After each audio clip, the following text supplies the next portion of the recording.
Kanjama gavana ni kwenda WITIKANIRIA wa mwaka jo 2017 katika KMPDU na thirikari gutegeerwa KAIRI kiwa kuri na jama tujatiumbika kuingwa kuringana na muthomi NJUKI urani wa mukariri gite kamitini ya ugima na ugite gicunci kira kinene kia mandagitari kiririrwa ni thirikari chema kaunti. The CBA was signed in 2017 and these fellas were very clever. It was signed in 2017 just before elections. I will not stand here on behalf of Council of Governors and say it was signed under duress, so I didn't say it. And some of those terms that have been put there are the ones I'm talking about.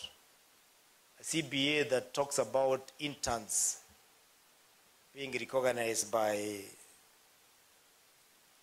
the union, yet they're not employees of the OMEOCH or Council or the county governments, then there is a problem there with our CBA. However, I am reporting with a lot of confidence that most of the counties are at 95% in terms of payment of arrears of some of those issues raised in the CBA.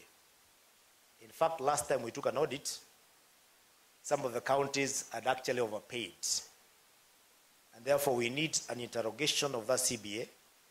We need to go through it with a tooth comb to ensure that we are talking about CBA that may be warranting a strike, because different counties are different levels. That is why I would really appreciate if the strikes were divided in terms of counties in this country.